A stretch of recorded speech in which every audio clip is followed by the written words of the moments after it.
Kata Nabi SAW, siapakah di antara kalian yang mau setiap hari pergi ke Buthan atau ke Al-Aqiq, lalu pulang dengan membawa 2 unta yang punuknya sangat besar, tanpa melakukan dosa atau memutus silaturahim? Kami pun berkata, wahai Rasul, kami menginginkan hal tersebut. Maka beliau bersabda, tidaklah seseorang dari kalian pergi ke masjid, lalu dia belajar atau membaca 2 ayat dari Al-Quran, itu lebih baik baginya daripada 2 unta yang kalian dapat. 3 ayat lebih baik baginya daripada 3 unta. 4 ayat lebih baik baginya daripada 4 unta. Dan jumlah bilangan ayat itu lebih baik daripada unta-unta tersebut.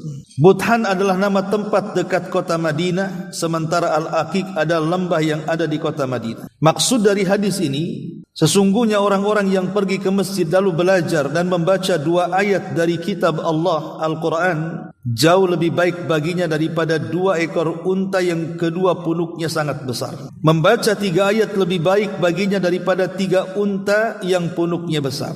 4 ayat kalau dia baca lebih baik baginya daripada 4 unta yang punuknya besar. Dan jika dia memperbanyak, maka Allah memiliki jauh lebih banyak dibandingkan itu. Perhatikanlah kata pengarang, semoga Allah memberikan taufik kepada kita untuk mentaati Allah. Kepada karunia yang agung tersebut, betapa bahagia orang-orang yang dapat memahami hal ini dengan sangat baik dan menghususkan dari sebagian waktunya untuk membaca Al-Quran, walaupun 10 ayat di setiap harinya di dalam masjid. Tapi betapa banyak kenikmatan yang akan kita raih bila kita dapat melakukannya, dan betapa banyak kesempatan yang kita telah sia-siakan di setiap hari jika kita melalaikan untuk membaca Al-Quran. Baik, ma'asyiral muslimat yang dimuliakan Allah Subhanahu wa taala, di antara jalan ke sorga menurut pengarang di sini adalah kita digemarkan dengan membaca Al-Quran ataupun mengajarkan Al-Quran. Gemarkan dengan bacaan Quran, membaca Quran atau mengajarkan Quran. Inilah jalan yang bisa kita tempuh menuju surga Allah Subhanahu wa taala. Ma'asyiral muslimat yang dimuliakan Allah Subhanahu wa taala, kita tahu bahwa Al-Quran adalah imam kita. Yang bisa mengantarkan kita kepada petunjuk itu hanya dengan Al-Quran, yang rinciannya dijelaskan dalam sunnah Nabi SAW. Bahkan Nabi SAW sampai mempermisalkan di dalam hadisnya, orang yang rumahnya tidak pernah dibacakan Al-Quran, kata Nabi SAW, kal baitil kharib, seperti rumah yang sangat angker dan menakutkan. Coba bayangkan kalau seandainya rumah itu tidak ada perabotan sama sekali, ya rumah kosong gitu saja. Apa tidak angker rumah itu walaupun rumah mewah sekalipun? Tapi kalau rumah itu penuh dengan perabotan, ada kehidupan, maka tidak angker. Begitulah permisalan orang yang membaca Quran dengan orang yang tidak membaca Quran. Jadi kalau orang membaca Quran, ibarat rumah itu penuh dengan cahaya. Tetapi orang yang tidak membaca Quran itu ibarat rumah gelap, tidak ada perabotan. Siapa yang mau tinggal di situ? Mungkin di dalamnya banyak kuntilanaknya kan. Lah Nabi SAW mengatakan, innal baita la yattasi'u ala ahlihi wa tahdhuruhul malaikatu wa tahjuruhu syayatinu wa yakthuru khairuhu in yaqra'u fihi al-Quran. Sesungguhnya kata Abu Hurairah radhiyallahu an, rumah itu akan semakin luas dipandang, rumah itu akan senantiasa dihadiri para malaikat, rumah itu akan senantiasa membuat lari setan-setan, dan rumah itu akan dipenuhi dengan berbagai macam kebaikan jika penghuninya membaca Quran. Tapi sebaliknya kata Abu Hurairah, wa innal baita la yadhiku ala ahlihi wa tahjuruhul malaikatu wa tahduruhu syayatinu wa yaqillu khairuhu illam yaqra fihi al-Quran. Tapi rumah itu akan terasa sempit bagi dada kita. Malaikat pun satu persatu meninggalkannya, setan pun mulai berdatangan dari mana-mana, kebaikan pun mulai hilang di dalamnya kalau para penghuninya sudah tidak mau baca Quran. Lihat bagaimana keistimewaan orang yang membaca Quran di sini. Rumah semakin lapang.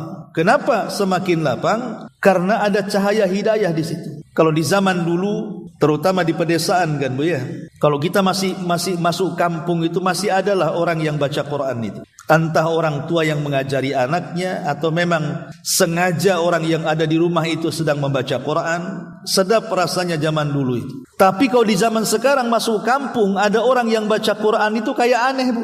Karena yang keluar sudah bukan Quran lagi, sudah musik-musik, sudah lagu-lagu, nyanyi-nyanyi dan begitu seterusnya. Justru kalau ada orang yang baca Quran aneh kali. Lah sesuatu yang baik menjadi aneh hari ini. Kalau dulu sesuatu yang baik itu sudah biasa, tapi sekarang sesuatu yang baik justru aneh. Itulah yang dikatakan Nabi SAW, bada'al islamu ghariba wa sayaudu ghariba kama bada'a. Dulu Islam datang awalnya asing dan akan semakin asing di akhir zaman. Harusnya orang-orang yang dianggap asing, kata Rasul, fatubalil ghuraba. Beruntunglah orang-orang yang dianggap asing. Coba saja, Bu, kalau ibu lagi safar, di atas pesawat, di atas kereta, di atas bus, keluarkan mushaf kemudian baca di situ. Apa semua pandangan satu bus pasti tertuju kepada ibu? Aneh ada orang baca Quran di pesawat, aneh ada orang baca Quran di kereta kan itu. Padahal itu sesuatu yang baik. Kenapa dianggap asing? Tapi kalau seandainya di pesawat, di kereta, selfie, moto-moto kan begitu ya. Ataupun lagi di restoran, selfie dengan makanan yang ibu makan, kayaknya sudah biasa. Coba kalau di restoran sambil nunggu ibu buka mushaf, mungkin kata orang salah tempat, Bu, musola sebelah sana kan. Lah ini sesuatu yang baik hari ini itu sudah merasa aneh. Padahal Al-Quran itu sebenarnya dibaca di mana saja itu cocok sebenarnya. Mau dibaca di rumah reot ya cocok, mau dibaca di rumah megah ya cocok, mau dibaca di kendaraan ya cocok, mau dibaca di trotoar ya cocok. Quran itu loh cocok di mana-mana. Bahkan orang sakit dengan Quran saja biasanya agak tenang hatinya. Coba kalau ada orang sakit didengarkan lagu rock, Bu, apa enggak? Mencah-mencah tuh orang sakit itu. Karena yang namanya musik itu tidak semua cocok didengarkan di semua tempat. Tapi kalau Quran itu cocok sebenarnya. Kecuali memang orang-orangnya sakit hati, memang keras hatinya mendengar Quran, dia marah kan gitu ya. Saya pikir orang dibaca Quran kabur setan saja, orang juga kadang-kadang bisa kabur rupanya. Ya mungkin itu setan dari kalangan manusia lah ya. Ma'asyiral muslimat yang dimuliakan Allah Azza wa Jalla. Makanya para ulama mengatakan bahwa ada 4 perkara kalau kita ingin betul-betul menjadikan Quran itu imam kita. Yang pertama, dengan Al-Quran itu cobalah kita digemarkan untuk membacanya. Digemarkan untuk membacanya. Karena Nabi SAW mengatakan, Bu, orang membaca Quran itu, bayangkan Rasul mengatakan, man qara'a harfan min kitabillah falahul hasanatu wal hasanatu bi asyri amsalihah. La aqulu alif lam mim harfun walakin alifun harfun wa lamun harfun wa mimun harfun. Kata Nabi, siapa yang membaca satu huruf saja dalam Quran, maka dia akan mendapatkan satu kebaikan yang dilipat gandakan menjadi 10 kali lipat kebaikan. Aku tidak katakan alif lam mim satu huruf, tapi alif satu huruf, lam satu huruf, mim satu huruf, kata Nabi. Bayangkan, Bu, ibu membaca surah Al-Ikhlas saja. Qul huwallahu ahad. Surah Al-Ikhlas itu berapa jumlah hurufnya? 41 huruf. Kali 10, ibu sudah mendapatkan 470 pahala. Hanya membaca Al-Ikhlas sambil nyandar itu. Ibu tambah dengan surah Al-Fatihah. Yang pasti ibu hafal. Surah Al-Fatihah berapa hurufnya? 113 huruf. Kali 10, nyandar saja baca Al-Fatihah, ibu sudah dapat 1130 pahala.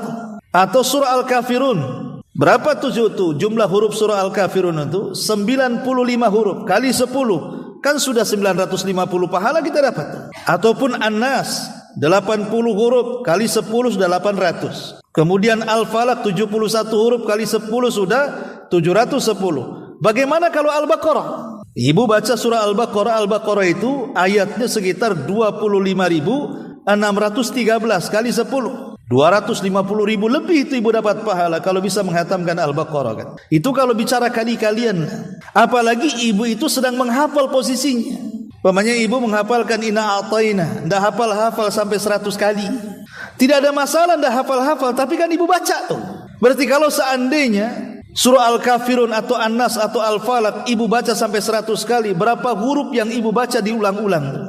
Kalikan 10, itu sudah banyak pahalanya. Lah itu dari segi pahala orang yang membaca Quran kan itu. Lebih daripada itu bukan hanya sekedar pahala, karena orang yang membaca Al-Quran ini akan membawa ketenangan dalam hati dan kehidupannya. Orang kalau jauh dari Quran pasti tidak akan tenang hidupnya. Maka yang pertama, cobalah gemarkan membaca Al-Quran. Karena hari ini kegemaran orang membaca Quran itu sudah mulai kurang. Kenapa? Karena sudah mulai dengar musik yang dilantunkan juga lagu-lagu artis gitu ya.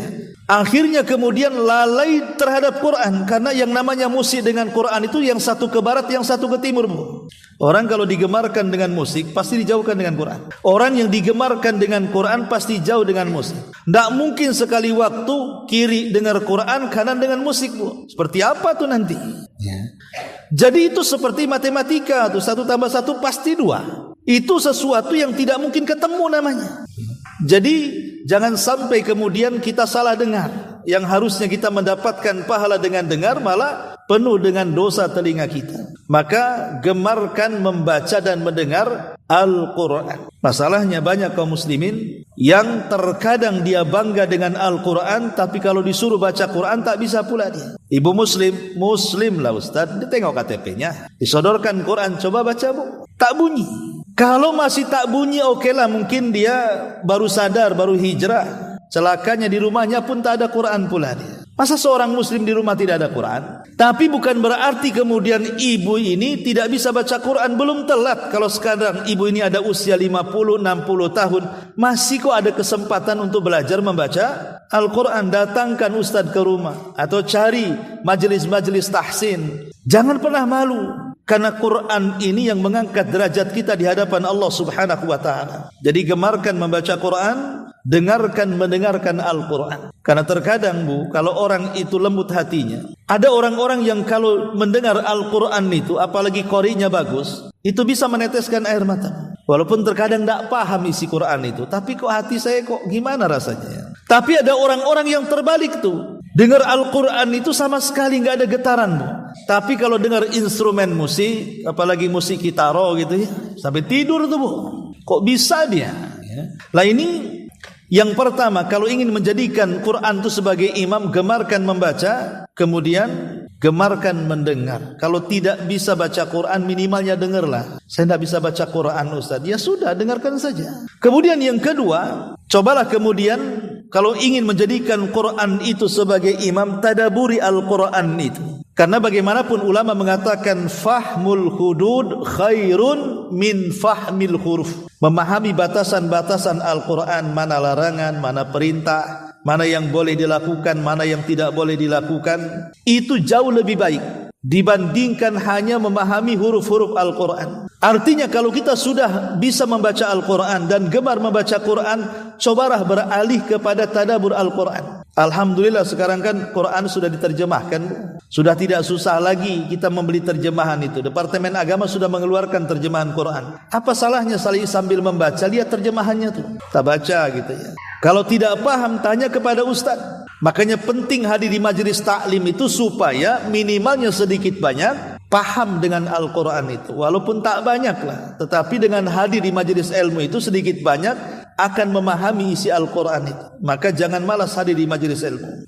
Kemudian yang ketiga, baru mengamalkan. Lah mengamalkan Al-Quran ini, manusia dengan mengamalkan Quran itu kan ada 3 kelompok. Dan itu dituang dalam surah Fatir 32. Allah Subhanahu wa taala mengatakan, "Tsumma awrasnal kitabal ladzina istafaina min ibadina, faminhum zalimun li nafsi, wa minhum muqtasid, wa minhum sabiqum bil khairati biidzni."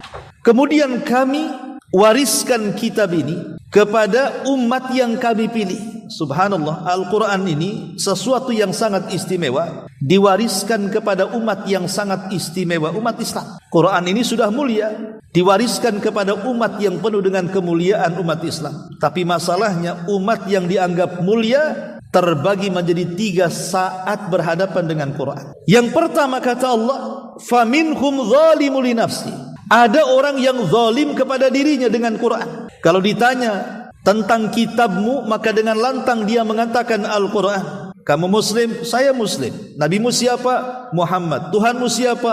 Allah. Kitabmu apa? Quran. Bisa dia jawab, tetapi kelakuannya justru menyelisihi Al-Quran. Dia bangga dengan Quran tapi mabuk. Dia bangga dengan Quran tapi ahli judi. Dia bangga dengan Quran tapi masih berzina. Dia bangga dengan Quran tapi masih menggibah. Dia bangga dengan Quran tapi makan riba. Dia bangga dengan Quran tapi masih berdusta. Sebenarnya dia tidak sedang mendolimi Allah. Dia tidak sedang mendolimi Rasul. Dia sedang mendolimi dirinya sendiri. Karena dia tidak menghargai Al-Quran dengan pengamalan. Ini kelompok yang pertama. Kelompok yang kedua, wa minhum muqtasid. Ada yang tengah-tengah, Bu. Tengah-tengah ini baca Quran iya, dia mengamalkan Al-Quran tapi melanggar larangan Quran juga dilaksanakan. Jadi dia baca Quran, solat iya, tapi riba jalan gitu ya. Dia baca Quran, berzina masih tetap, tetapi sedekah juga oke. Nah, itu namanya ya. Jadi satu sisi dia mengamalkan isi, sisi lain melanggar larangan. Itu namanya tengah-tengah. Tapi masih mendingan dibandingkan yang pertama. Tetapi kan kita tidak mau yang seperti itu. Kita mau yang ketiga. Allah mengatakan wa minhum sabiqum bil khairat. Dia membaca Al-Quran dan dia berlomba-lomba untuk mendapatkan kebaikan dari Quran itu. Sekali mendengar Al-Quran, apa perintahnya langsung dilaksanakan. Sekali mendengar Al-Quran, apa larangannya langsung ditinggalkan. Itulah yang disebut dengan sabiqum bil khairat. Pertanyaannya, kita ini dari tiga kelompok ke yang mana larinya? Ke yang zalim kepada dirinya, ke yang tengah-tengah ikut perintah tapi juga melaksanakan larangan, ataukah kepada sabiqum bil khairat di sini? Itulah manusia dengan Quran itu seperti itu. Lah kalau seandainya kita sudah berusaha untuk gemar membaca Quran, mendengarkan Quran dan mentadaburi Quran, kemudian berusaha untuk menjadi sabiqum bil khairat, mulai kita dakwahkan Quran itu kepada orang. Ballighu anni walau ayat. Sampaikan dariku walaupun satu ayat, kata Nabi. Inilah kalau kita ingin menjadikan Al-Quran itu sebagai imam kita. Ma'asyiral muslimat yang dimuliakan Allah Azza wa Jalla. Dalam hadis ini Nabi SAW mengatakan khairukum man ta'allama al-Qur'ana wa 'allama. Sebaik-baik kalian adalah orang yang mempelajari Al-Quran dan mengajarkan Al-Quran. Di sini Rasul mengatakan khairukum, manusia terbaik. Manusia terbaik itu adalah orang yang belajar dan mengajar Quran. Bayangkan Allah sendiri lewat lisan Rasul mengatakan manusia terbaik.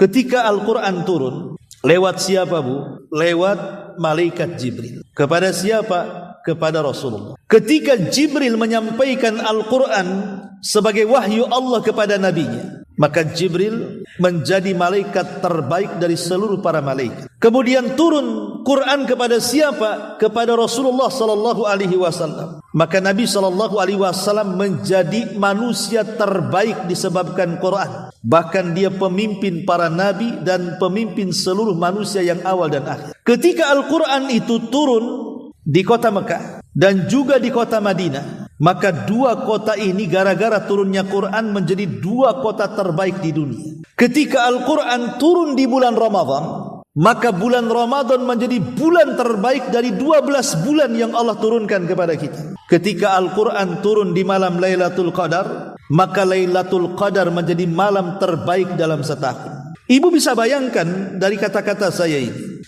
kalau Quran mengangkat derajat Jibril, mengangkat derajat Nabi, mengangkat derajat Mekah dan Madinah, mengangkat derajat Ramadan dan mengangkat derajat Lailatul Qadar. Bahkan kalau seandainya ada kertas bertuliskan Quran, itu nilainya berbeda dengan kertas yang bertuliskan berita. Ada Quran tercecer, ada koran tercecer.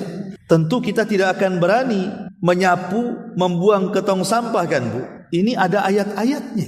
Itu saja kita hargai daripada umpamanya ada koran ya diinjak, disapu, dibakar, dibuang sembarangan. Enggak ada perasaan kita ini merasa bersalah, kan, Bu? Tapi kalau ada tulisan Quran di kertas atau di apa saja, kadang-kadang kita ini timbul memuliakannya. Itulah daya tarik Quran tuh.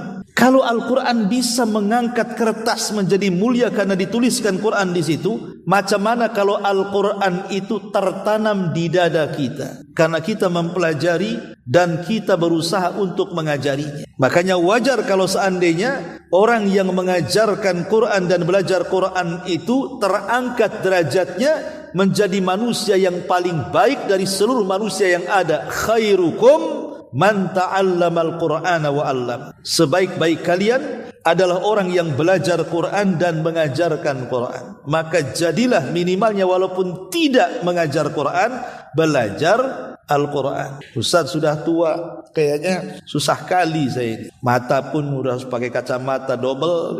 Nggak ada masalah kok.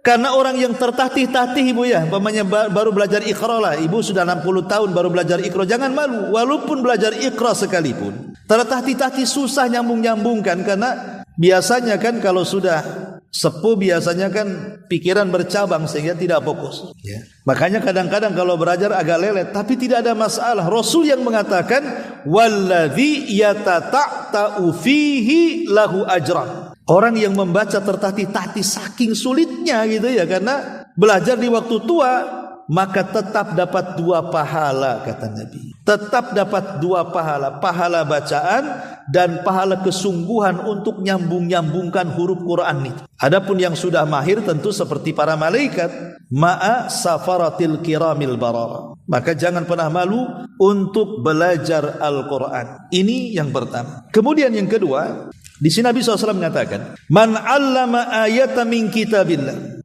kana lahu thawabuha ma tuliyat. Barang siapa yang mengajarkan satu ayat dari kitab Allah Al-Quran, maka dia akan mendapatkan pahalanya selama ayat itu dibaca. Ibu bisa bayangkan kalau ibu punya anak atau cucu lah gitu ya. Sebelum anak dan cucu ibu itu belajar sama guru TK, cobalah ibu yang ngajari. Minimalnya dia bisa mengenali huruf hijaiyah itu ibu yang ajari, alif sampai ya umpamanya kan. Apalagi syukur-syukur kalau ibu yang ngajari sampai dia hafal Al-Fatihah atau surat-surat pendek. Sebab kalau seandainya anak itu dia bisa baca Quran atau hafal Al-Quran walaupun surat-surat pendek dan ibu yang ajar, coba bayangkan, anak ini kan akan besar bu, dan setiap hari dia akan sholat, dan setiap sholat pasti dia baca Fatihah. Lah Fatihah itu ibu yang ajar tuh. Jadi selama anak ini sholat dari mulai akil balik sampai dia wafat, setiap dia membaca Fatihah yang ibu ajarkan, ibu dapat pahalanya. Itulah yang dikatakan man 'allama ayatan min kitabillah kana lahu thawabuha ma tuliyah. Barang siapa yang mengajarkan satu ayat dari Al-Quran, maka dia akan mendapatkan pahalanya selama ayat itu dibaca orang yang kita ajari Quran. Maka beruntunglah itulah guru-guru TK, guru-guru TPQ, Masya Allah itu pahalanya besar itu. Coba guru-guru TPQ itu pahalanya besar sekali itu, karena anak-anak bisa baca Quran dari dia tuh. Walaupun kadang-kadang gaji mereka itu memprihatinkan ya bu ya, padahal konsultan agama itu harus dihargai sebenarnya dibandingkan konsultan yang lainnya. Kita datang ke rumah sakit, ke dokter saja belum dia apa-apain baru tanya 300 kan itu. Itu 2 menit 300. Guru TPQ sebulan 300. Subhanallah. Kasihan kali, menyedihkan mereka itu. Padahal mereka itu menyandang sesuatu yang mulia di hadapan manusia dan di hadapan Allah. Itulah kadang-kadang perhatian kita dengan Quran dari segi memberi gaji saja, yang sudah ngajari anak kita kadang-kadang nunggak sampai setahun bu nggak bayar. Ada cerita kawan itu, anak-anaknya banyak TPQ yang belajar sama dia, tapi yang bayar cuma 30% saja Ustaz. 70%-nya kemana? Padahal sudah berjasa ngajari Quran tuh. Dari sini kita tahu bahwa rupanya masih rendah kaum muslimin itu dalam menghargai Al-Quran. Padahal itu pula yang menjadikan anak kita masuk surga. Itu pula yang menjadikan anak kita menjadi baik, soleh dan soleha. Kenapa kemudian rendah sekali kecintaan kita dengan Quran sampai menggaji orang-orang yang mengajar Quran aja sangat sedikit sekali.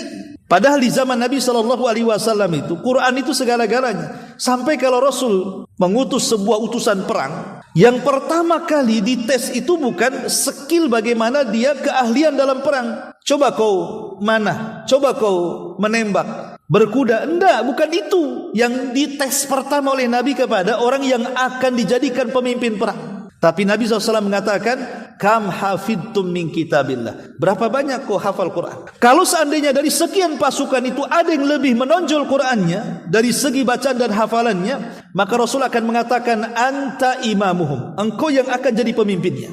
Lihat, barometer kemenangan dalam perang itu Nabi SAW memilih pemimpin yang bagus baca Qur'annya dan terbanyak hafalannya. Luar biasa. Ya. Tetapi hari ini justru tidak demikian. Sampai mencarikan jodoh anak perempuan kita saja. Kalau seandainya ada dua laki-laki yang melamar, yang satu hafal Quran, yang satu tidak hafal Quran, tapi yang hafal Quran ini ya mungkin gajinya tak banyak, tukang bangunan kan itu ya. Yang tak hafal Quran, bahkan tak bunyi pun Quran itu, mungkin dia seorang dokter, insinyur, pilot atau apa. Kira-kira ibu mau milih mana tuh? Milih yang hafal Quran? Bohong kalau saya bilang ibu. Mana ada ibu? Ngapain hafal Quran, tukang bangunan, dah capek, hitam.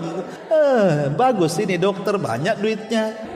Lah ini kadang-kadang perhatian kita itu bukan ke situ. Padahal Nabi SAW mengatakan apa? Fadfar biddatid taribat yadak. Ambil yang baik agama. Kalau bapaknya hafal Quran, nanti turunannya hafal Quran, kan begitu? Karena biasanya anak itu terbawa dengan pekerjaan orang tuanya tuh biasa. Kadang-kadang kebanggaan anak itu kembali kepada kebanggaan orang tuanya. Dan kebanggaan orang tua kepada anak itu kan ada yang benar, ada yang salah kaprah. Karena di antara anak itu kan nikmat dari Allah, terkadang dijadikan kebanggaan. Banyak orang tua yang membicarakan anaknya, tidak ditanya cerita anaknya. Walaupun anaknya enggak sholat, enggak masalah, tapi sukses dari segi dunia. Lah ini kan salah kaprah dalam kebanggaan. Harusnya kan diimbangi. Dokter tapi hafal Quran kan mantap bu. Ataupun mungkin dia pilot hafal Quran, minimalnya baguslah bacaannya. Ya, tidak malu-maluin. Tetapi kenyataan di masyarakat tidak seperti itu. Kurang menghargai Quran. Padahal di sini kalau seandainya kita mengajarkan Quran saja dapat pahala ketika Quran itu terus dibaca. Ini yang kedua. Yang ketiga, hadis Nabi SAW. Nabi SAW mempermisalkan di sini.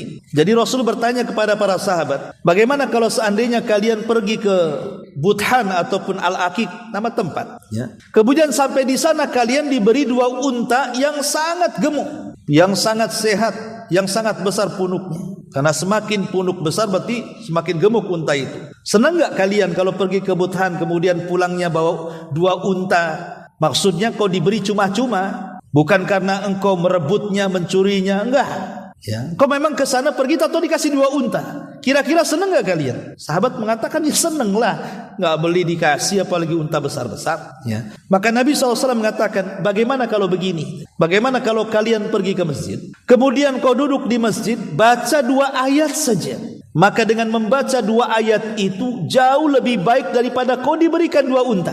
Kalau engkau membaca 3 ayat jauh lebih baik daripada kau diberikan 3 unta. Kalau engkau membaca 4 ayat jauh lebih baik dibandingkan kau diberi 4 unta. Padahal unta itu bu, kalau harganya kan mahal unta itu bu. Apalagi unta yang tipe A+ itu bisa sampai ratusan juta. Yang besar itu, apalagi humrun na'am, unta merah, makin mahal lagi. Bisa beli mobil baru dengan satu unta kita beli itu. Tetapi kenyataannya coba, Nabi SAW mengatakan seperti ini. Mungkin bagi para sahabat lebih tertarik membaca Quran di masjid. Kenapa? Karena sahabat tahu bahwa bacaan Al-Quran itu akan jauh lebih nikmat, bahkan akan jauh bernilai dibandingkan unta-unta itu di hadapan Allah. Itu bagi para sahabat. Coba kalau hadis ini diserahkan ke kita. Coba mamanya, sekarang nih bu, saya kasih 2 mobil Avanza baru. Itu sama dengan 2 unta tengah-tengah lah. Ya. Kemudian saya mau 2 Avanza atau ke masjid baca Quran. Kira-kira nih ya, saya kasih 2 Avanza baru dari dealer nih. Saya kasih pilihan bu, ini 2 kunci Avanza atau Innova nih. Ya. Atau ibu milih datang ke Masjid Sukajadi, duduk baca 2 ayat Quran. Kira-kira pilih mana bu? Nggak mungkin. Kalau ibu pilih ke masjid, bohong. Saya yakin loh, nggak mungkin. Ini jelas ada kunci Innova loh, baru Grace kan gitu.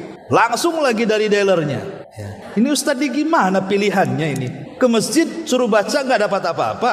Bagus saya 2 Avanza atau 2 Innova kan begitu. Atau 2 CR-V kan.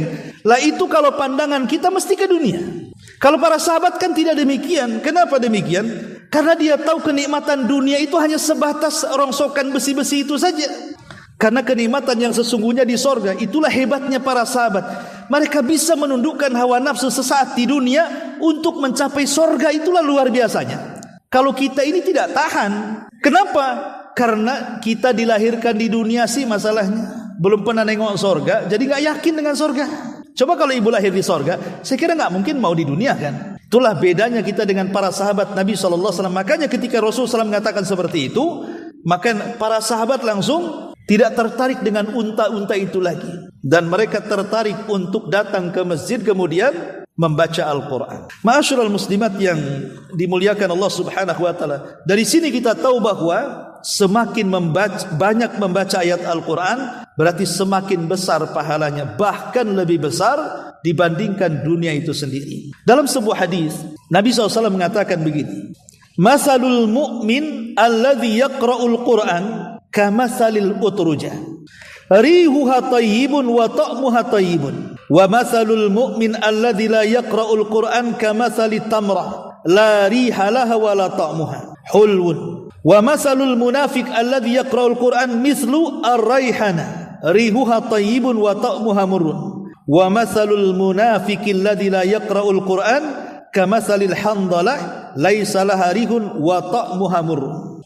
Dari hadis Abi Musa Al-Asy'ari radhiyallahu anhu, Rasul mengatakan begini, perumpamaan seorang mukmin yang gemar membaca Quran dengan seorang mukmin tapi tidak gemar membaca Quran. Kemudian perumpamaan orang munafik yang suka membaca Quran dan orang munafik yang tidak suka baca Quran. Jadi sini ada 4 orang, 2 mukmin, 2 munafik. Adapun seorang mukmin yang gemar membaca Quran, kata Nabi SAW, maka perumpamaannya seperti buah utruja. Utruja ini seperti buah jeruk, jeruk yang manis. Jeruk ini dia baunya sangat sedap dan rasanya juga enak. Jadi Nabi SAW memperumpamakan dengan buah jeruk. Tetapi seorang mukmin yang walaupun dia mukmin tapi jauh dari Al-Quran, Rasul memperumpamakan seperti tamar. Tamar itu kurma. Kurma itu memang enak dimakan, tapi tidak ada harumnya. Kalau ada jeruk sama kurma nih digandengkan, Bu, ya kan? Yang keluar harumnya yang mana? Dari jeruk kan ya. Kurma kan nggak ada keluar harum tuh. Ya dia kurma ya kurma, tapi kan nggak ada baunya kurma tuh. Tapi kalau jeruk ini ada baunya, dan baunya juga sedap. Seolah-olah Rasul ingin mengatakan seorang mukmin yang gemar membaca Quran itu, dia ada wibawa hidupnya itu. Jadi ada semangat hidupnya. Seperti kita ini memakan buah, sebelum dimakan sudah kecium harumnya dulu, kepengen makan gitu. Seolah-olah seorang mukmin kalau suka baca Quran, hidupnya terarah, hidupnya ada semangat, hidupnya ada cahaya. Tapi seorang mukmin, walaupun dia mukmin, kalau tidak membaca Quran itu hidupnya akan malas, tidak ada gairah hidup ya. Itulah Quran itu bedanya. Tapi orang munafik membaca Quran, kata Nabi SAW, itu seperti raihana. Raihana itu baunya harum, tapi kalau dimakan pahit sekali. Itulah orang munafik. Tapi kalau orang munafik tidak baca Quran, sudah tidak ada bau, kalau dimakan pahit pula. Kayak buah pacek, tahu Bu? Itu kan gak ada baunya kan? Oh, dimakan pahit tuh. Nah, itulah munafik tuh. Bukan berarti Ibu yang makan buah pacek munafik, tidak. Maksudnya orang munafik itu memang harum. Lah ini yang kita takutkan. Orang-orang yang membaca Quran itu hanya untuk ria-riaan, hanya untuk kiber, kesombongan, hanya untuk ujub-ujuban. Nah ini orang munafik. Dan yang paling munafik lagi yang tidak baca Quran sama sekali gitu. Maka di sini kita tahu bahwa Quran itu bisa membangkitkan semangat sebenarnya. Karena Rasul sallallahu alaihi wasallam menganggap Quran itu cahaya. Kalau listrik saja di rumah, betul memberikan cahaya kepada kita, tapi tidak sampai ke hati, Bu. Tapi Quran itu cahaya sampai ke dada kita, karena dia adalah hidayah yang akan memberikan petunjuk mana jalan yang baik, mana jalan yang tidak baik. Inilah diantara keterangan singkat dari 3 hadis dari 2 bab. Mudah-mudahan ada manfaatnya. Silakan kalau ada yang mau bertanya.